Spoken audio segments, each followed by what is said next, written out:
আসলে একটা সময় ভারতীয় দর্শক, সেটা যে কোনো রিজিয়নেরই হোক, সেটা আমাদের বাংলা রিজিয়নের হোক, উড়িষ্যা রিজিয়নের হোক,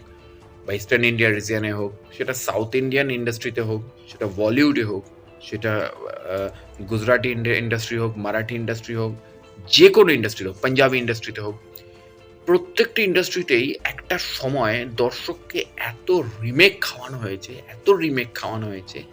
এত কপি পেস্ট খাওয়ানো হয়েছে, এত ইন্সপিরেশন খাওয়ানো হয়েছে অন্য ভাষার ছবি থেকে,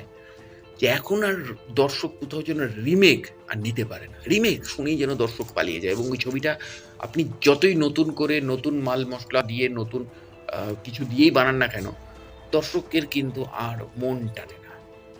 যেটার ফল আমরা এবছরই দেখতে পেয়েছি, এবং অতীতেও দেখেছি। লাল সিং চাড্ডার মতন বড় ছবি মুখ থুবড়ে পড়েছিল, আমির খানের ছবি, তার ছবি